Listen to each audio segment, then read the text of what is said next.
सर्द रात का समय था।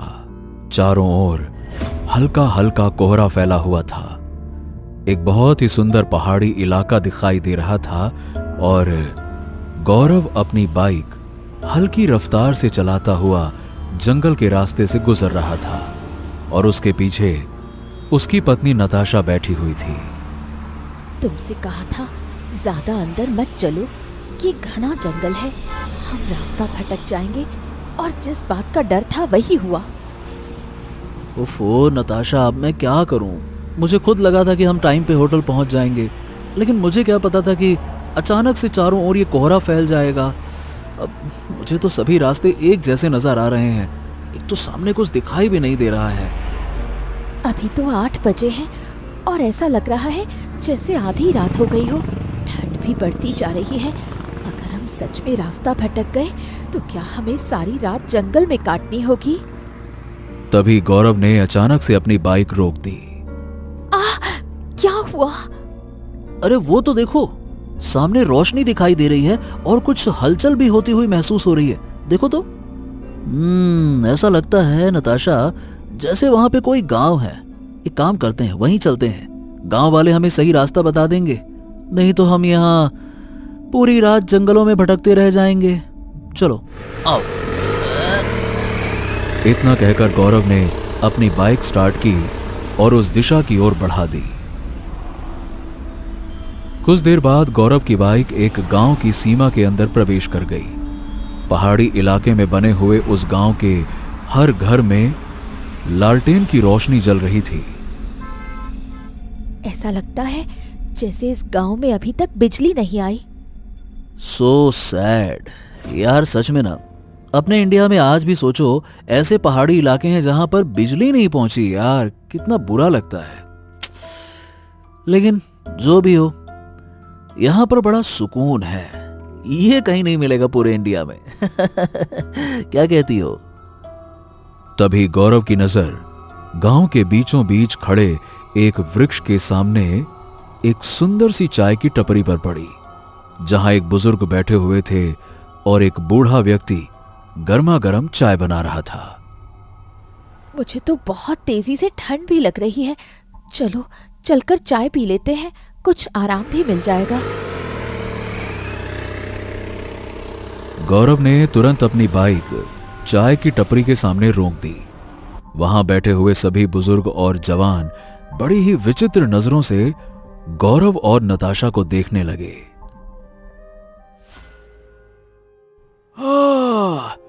लगता है कि आप लोग रास्ता भटक गए हैं, क्यों बेटा?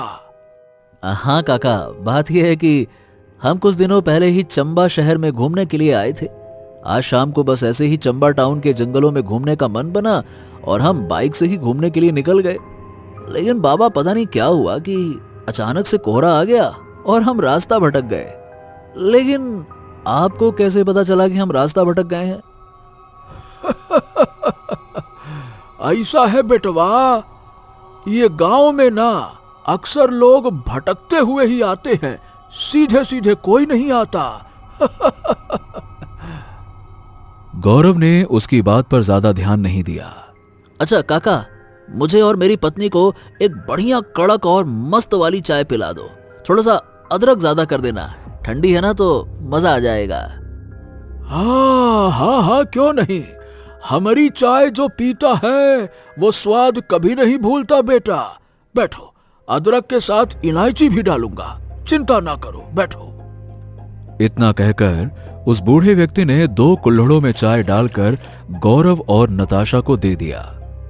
गौरव और नताशा चाय पीने लगे, मगर अगले ही पल नताशा ने अपना गला पकड़ लिया और जोर जोर से चीखने लगी। अरे नताशा, क्या हुआ? क्या बात है? क्या हुआ? आराम से, क्या बात है? ऐसा लग रहा है जैसे चाय में कुछ मिला हुआ है। अगले ही पल गौरव का शरीर भी दर्द से तड़पने लगा और वो अपना गला पकड़कर घुटनों के बल बैठ गया।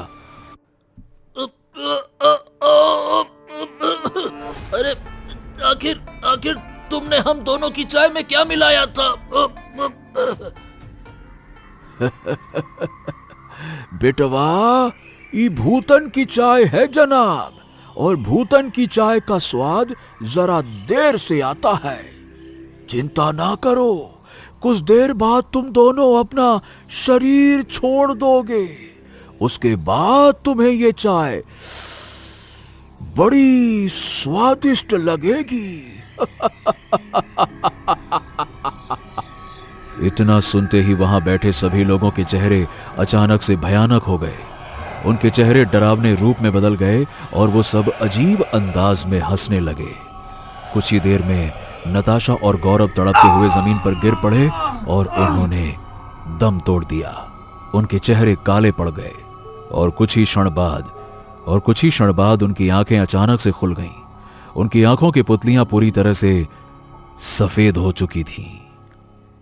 हाँ बेटवा, अब हम तुमका चाय पिलाओ, बढ़िया वाली, एकदम अदरक और इलायची वाली।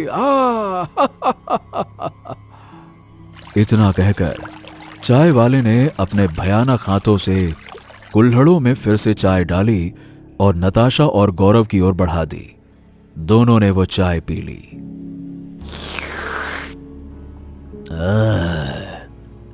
बड़ी ही स्वादिष्ट चाय है चचा, क्यों नताशा? हाँ, अब मुझे इसका स्वाद लग रहा है। हाँ, भूतों के गांव में तुम नए मेहमानों का स्वागत है। सभी लोग विचित्र भयानक अंदाज में हंसने लगे और एक जोरदार धमाके के साथ अचानक से सब गायब हो गए। चारों ओर सन्नाटा फैल गया। ऐसा लग रहा था मानो वहां कभी कोई था ही नहीं। घरों की जगह उजड़े हुए मकान नजर आने लगे और चारों ओर केवल जंगल और पेड़ दिखाई दे रहे थे। आखिर क्या था रहस्य इस भूतों के गांव का? आखिर क्या रहस्य था भूतों की चाय का? इन सभी घटनाओं को जानने के लिए कहानी के अंत तक बने रहिए। इस घटना के कुछ दिनों बाद तान्या, जो मुंबई शहर की रहने वाली लड़की थी, उसकी शादी कुछ समय पहले ही मशहूर बिजनेसमैन आर्यन से हुई थी। ड्राइंग रूम में बैठकर टीवी पर न्यूज बहुत गौर से देख रही थी। तभी वहां उसका पति आर्यन आ गया। ओफो, कम ऑन तान्या, यार तुमसे कितनी बार कहा है कि ज्यादा ये न्यूज व्यूज मत देखा करो। आजकल सच्ची न्यूज कम और फेक न्यूज ज्यादा आती है। एक ही बात को ऐसा घुमा फिरा के बढ़ा चढ़ा के बताते हैं, ऐसा लगता है कि क्या कहूं मैं। छोड़ो ना, बंद करो इसको। जो न्यूज मैं अभी अभी देख रही हूँ, उस न्यूज को तुम्हारे लिए जानना बहुत जरूरी है। क्या मतलब? न्यूज रिपोर्टर बता रही थी कि चंबा टाउन में फिर से 2 लोग रहस्यमयी तरीके से गायब हो गए। ये सुनकर आर्यन थोड़ा सा झुंझला गया। ओफो, come on Tanya, what nonsense यार। फिर से शुरू मत हो जाओ। देखो, तुम जानती हो कि कितनी मुश्किल से सरकार ने हमें चंबा टाउन के जंगल में एक 5 स्टार होटल बनाने की अनुमति दी है। ये परमिशन हर किसी को नहीं मिलती है यार। हम कुछ देर बाद ही चंबा टाउन के लिए निकलने वाले हैं। अब मुझे ये फालतू की बातें मत सुनाओ यार। चलो रेडी हो जाओ फटाफट। मेरा बिल्कुल भी मन नहीं है कि तुम वहां पर कोई 5 स्टार होटल बनाओ। दुनिया इतनी बड़ी है, आखिर तुम्हें चंबा टाउन के सुंदर जंगल में ही 5 स्टार होटल क्यों बनाना है? बाबा, क्योंकि ये मेरे पिता का सपना था जो पूरा नहीं हो पाया।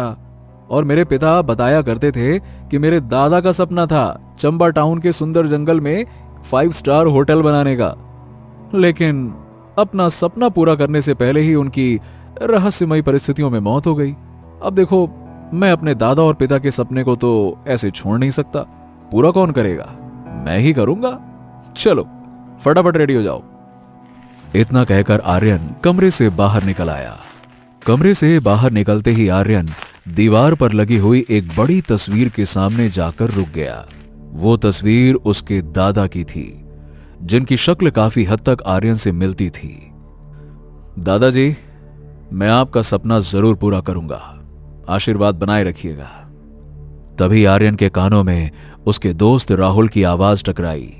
और अगर अपने दादाजी से बातें हो गई हो तो हम चलने की तैयारी करें। कुछ देर बाद एक लग्जरी मर्सिडीज गाड़ी मुंबई की सड़कों पर दौड़ रही थी। कार आर्यन चला रहा था और उसके बगल में उसका दोस्त राहुल बैठा था और पीछे मिशा और तान्या बैठी हुई थी। आर्यन, तान्या को क्या हुआ? मूड कुछ अपसेट लग रहा है। क्योंकि मैडम को न्यूज़ देखने का बड़ा शौक है और न्यूज़ में आज दिखाया गया है कि एकदम ब्रेकिंग न्यूज़ स्टाइल में, कौन जा रहा है चंबा टाउन में? रुक जाओ, मत जाओ वहां पे। चंबा टाउन में 2 लोग रहस्यमयी अंदाज में गायब हो गए। बस ये सुनने के बाद से मैडम टेंशन में बैठी हुई हैं। ये सुनकर मीशा हंस पड़ी। कम ऑन तान्या, क्या हमारे मुंबई शहर में लोग गायब नहीं होते? तो क्या हम मुंबई में बिजनेस करना बंद कर दें या रहना बंद कर दें? शाम के समय उन चारों की लग्जरी कार चंबा के 5 स्टार होटल के सामने आकर रुक गई। वो चारों कार से उतरकर बाहर आए। तभी होटल का मालिक दौड़ते हुए उनका स्वागत करने के लिए वहां आ गया। हेलो, और कैसे हो विवान? क्या हाल चाल है? तुम्हारा होटल कैसा चल रहा है? I am fine. House you? तुम कैसे हो? अरे कैसे वैसे छोड़ो भाई, अब हम यहाँ पे 5 स्टार होटल बनाने के लिए आए हैं। सोच लो, तगड़ा कंपटीशन मिलने वाला है तुम्हें। कोई बात नहीं। वैसे तुम सबके लिए अपने होटल के बेस्ट रूम सेलेक्ट किए हैं मैंने, जहां तुम सबको हर फैसिलिटी मिलेगी, कोई टेंशन की बात नहीं होगी। चलो आ जाओ। हाँ यार, मैं तो ड्राइव कर करके थक चुका हूँ। कल सुबह मुझे बहुत जरूरी काम भी है। हाँ, क्यों नहीं आर्यन, सुबह के समय अपने ऑफिस में मिलना, ठीक है? चलो। इतना कहकर वो चारों होटल के अंदर चले गए। अगली सुबह वो चारों होटल के लग्जरी ऑफिस में पहुंच गए, जहां विवान बैठा हुआ था। देखो विवान, हम यहां एक 5 स्टार होटल खोलना तो चाहते हैं, लेकिन चंबा टाउन में नहीं, बल्कि चंबा टाउन के सुंदर जंगल में। क्योंकि क्या है, अक्सर टूरिस्ट जंगल में ही घूमने के लिए जाते हैं, जहां पर उन्हें काफी दिक्कतों का सामना करना पड़ता है। तो अगर ऐसे में उन्हें जंगल में 5 स्टार होटल मिल जाएगा तो फिर उन्हें ज्यादा प्रॉब्लम फेस नहीं करनी पड़ेगी, और ऐसे जंगल में वो मुंह मांगी कीमत में होटल बुक करने के लिए तैयार भी हो जाएंगे। ये सुनकर विवान गंभीर हो गया। यार देखो, आइडिया तुम्हारा जबरदस्त है, लेकिन ध्यान से मेरे दोस्त, पिछले 50 सालों से चंबा टाउन के जंगल में अक्सर लोग रहस्यमयी अंदाज में गायब हो जाते हैं, और यहाँ की पुलिस भी आज तक उन्हें ढूंढ नहीं पाई है। इवन पुलिस हिम्मत ही नहीं करती है कि वहां अंदर जाए। सो समझ रहे हो ना? ये सुनकर राहुल मुस्कुराने लगा। लेकिन यार देखो, सोच के देखो, फिर भी टूरिस्ट जंगल आना बंद नहीं करते। और मुझे विश्वास है कि हमारा 5 स्टार होटल खुलने के बाद तो कोई भी जंगल में लापता होगा ही नहीं। क्योंकि अगर 5 स्टार होटल बनेगा तो फिर जाहिर सी बात है ना, आसपास बहुत सारी चीजें बनेंगी, तो फिर गायब कोई कैसे होगा? एग्जैक्टली। विवान, हम लोग जंगल जा रहे हैं अपने होटल के लिए लोकेशन ढूंढने के लिए। शाम तक लौट के आ जाएंगे, ठीक है? कुछ देर बाद उन चारों की कार चंबा टाउन के सुंदर जंगल की सड़क पर चल रही थी। कमाल है यार, तुम सबका आइडिया जबरदस्त है। यहाँ पर इस सुंदर जंगल में 5 स्टार होटल तो कमाल कर देगा। हाँ, और नहीं तो क्या। अरे तुम देखना, इंटरनेशनल मैगजीन में हमारे 5 स्टार होटल को जरूर जगह मिलेगी। लोग कहेंगे होटल हो तो ऐसा हो, नहीं तो कुछ ना हो। अच्छा वो देखो, वो वहां पे। वो चारों काफी देर तक जंगल में लोकेशन ढूंढते रहे। धीरे धीरे शाम हो गई और अचानक से कोहरा बढ़ने लगा। अब हमें वापस होटल चलना चाहिए। आर्यन ने अपनी कार घुमा दी, लेकिन कुछ दूर जाने के बाद उसकी कार फिर से उसी जगह पर वापस आ गई। यह देखकर आर्यन चौंक गया। व्हाट रबिश यार, ये क्या हो रहा है? ऐसा लग रहा है जैसे कि हम रास्ता भटक गए हैं। और कोहरा भी बढ़ रहा है। ऐसे कोहरे में कार ड्राइव करना बड़ा रिस्की होता है। आर्यन ने फिर से कोशिश की, लेकिन वो अपनी कार को जंगल से बाहर नहीं निकाल पाया। कार को चलाते हुए 2 घंटे से अधिक का समय हो गया था।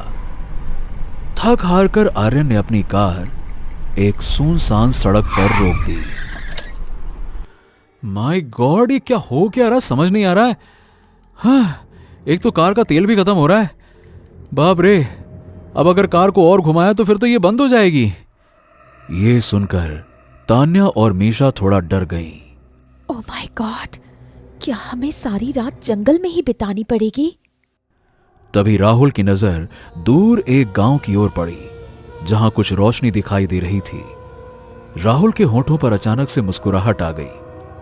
अरे अरे वो देखो, मुझे नहीं लगता कि हमें रात जंगल में बितानी पड़ेगी। वो देखो वहां पे, देखो। क्या मतलब है, कहां? अरे बाबा, वो देखना आर्यन, दूर से जलती हुई लालटेन की कुछ रोशनी टिमटिमाती हुई दिखाई दे रही है। हाँ, वो मुझे लगता है कि वहां आसपास कोई गांव होगा। आर्यन उस गांव को देखकर चौंक गया। यार, बड़ी अजीब बात है, कुछ देर पहले तो यहां कुछ भी नजर नहीं आ रहा था और अब ये लालटेन की रोशनी और गांव भी आ गया। अरे यार, तो जब रात होगी तभी तो लालटेन जलाएंगे ना वो लोग। तो भी क्या क्या सोचता है, चल छोड़, वहीं चलते हैं, आजा। कुछ देर में वो चारों कार में बैठ गए और कार को उस गांव की ओर बढ़ा दिया। कुछ ही देर बाद उनकी कार गांव के बीचों बीच पहुंच गई। वो चारों कार से बाहर उतरकर चारों ओर देखने लगे। आर्यन पूरे गांव को बड़े गौर से देखने लगा और आहिस्ता से राहुल से बोला, यार राहुल, तुम्हें ये गांव कुछ अजीब नहीं लग रहा? एले, इसमें क्या अजीब है, गांव गांव होता है और क्या। ओफो, मेरा मतलब ये है कि ऐसा लग रहा है कि जैसे कि हम 50 साल पुराने गांव में आ गए हैं। देख तो सही, कितनी अजीब चीजें हैं यहाँ पे। कितनी अजीब बात है कि इस गांव में बिजली नहीं है, और इन घरों को गौर से देख, इस तरह के घर 50 साल पहले बनाया करते थे। देख तो, दीवारें कैसी हैं, छत कैसी है, और रंग तो देख। हाँ, बात तो सही है, लेकिन यार क्या है ना कि इंडिया के आज भी बहुत से इलाके ऐसे हैं जो आधुनिकता से बहुत दूर हैं। और बड़ी आश्चर्य की बात है, सोचना, यहाँ अभी तक बिजली नहीं पहुंची और हम पहुंच गए। तभी मिशा को तेज ठंडक महसूस हुई और राहुल की नजर सामने वाले चाय की टपरी पर पड़ी।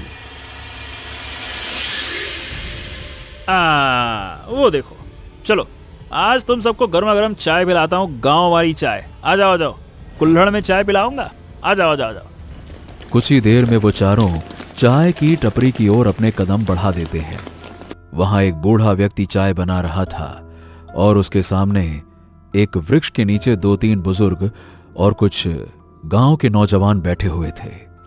चाय बनाने वाले बूढ़े व्यक्ति ने आर्यन के चेहरे की ओर गौर से देखा और उसके चेहरे पर रहस्यमयी मुस्कान आ गई।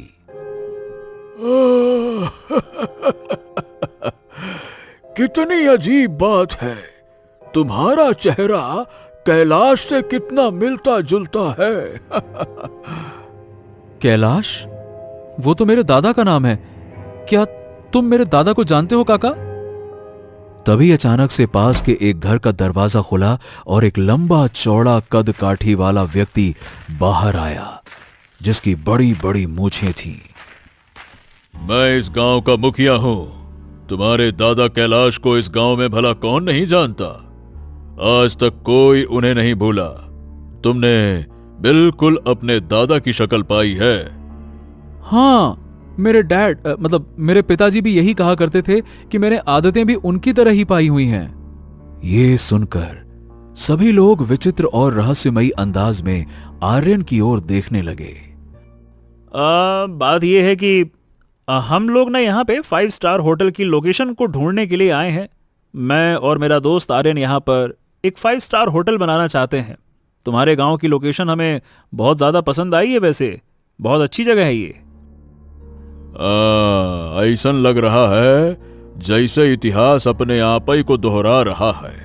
बरसों पहले कैलाश भी यहाँ 5 स्टार होटल बनाना चाहता था। ये सुनकर आर्यन के होठों पर मुस्कान आ गई। सुनो सब लोग, ये हमारे खास मेहमान हैं हमारे गांव के लिए, ठीक है? इनके लिए बहुत ही अच्छी चाय बनाओ, अदरक और इलायची डाल के। कुछ ही देर में चाय वाले ने 4 कुल्हड़ों में चाय बनाकर उन चारों को दे दी। आर्यन, राहुल और मिशा चाय की चुस्कियां लेने लगे, लेकिन तान्या को न जाने क्यों उस गांव का माहौल बड़ा अजीब लग रहा था। मुझे लगता है कि हमें यहाँ की चाय नहीं पीनी चाहिए। मुझे यहाँ कुछ ठीक नहीं लग रहा। इस गांव का एटमॉस्फेयर बड़ा ही अजीब लग रहा है। चारों ओर अजीब सा सन्नाटा फैला हुआ है, जैसे हम किसी शमशान या कब्रिस्तान में आ गए हो। कम ऑन तान्या, मुझे पता है कि तुम न्यूज़ के अलावा हॉरर फिल्म्स भी बहुत देखती हो। चुपचाप से चाय पी लो। मगर तान्या ने सबकी नजरें बचाकर चाय नहीं पी और कुल्हड़ की चाय एक तरफ फेंक दी। अगले ही पल आर्यन, राहुल और मिशा के चेहरे अचानक से नीले पड़ने लगे और वो तीनों एकदम से घुटनों के बल बैठ गए और उनके माथे पर पसीने की बूंदें टपकने लगी।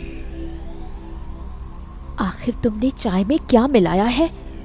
अगले ही पल मुखिया का चेहरा भयानक रूप में बदल गया और आसपास बैठे सभी लोगों के चेहरे भी भयानक हो गए। ये देखकर तान्या जोर से चीखने लगी। आखिर तुम सब हो कौन? कौन हो तुम सब लोग?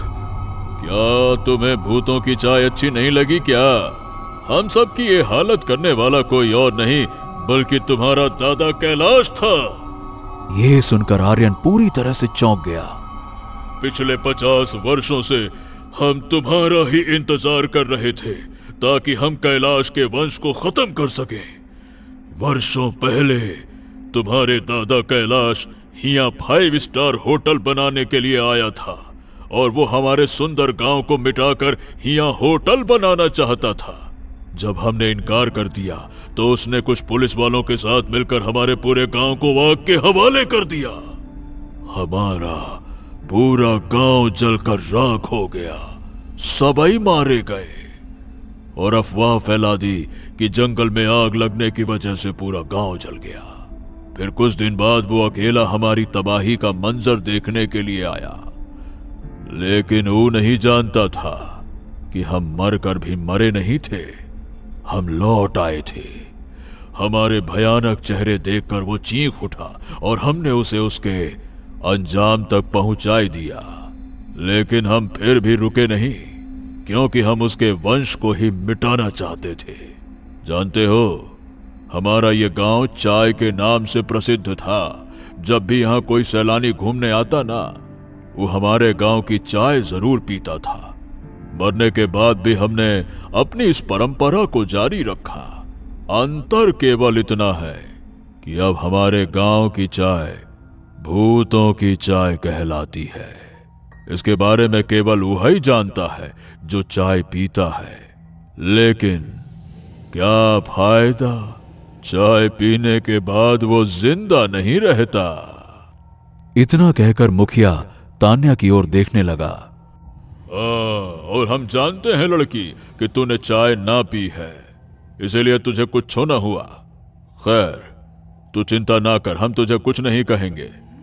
इन तीनों के जाने के बाद हम सब की आत्माओं को मुक्ति मिल जाएगी और हम चाहते हैं कि तू हमारी ये दास्तां दुनिया वालों को बताए।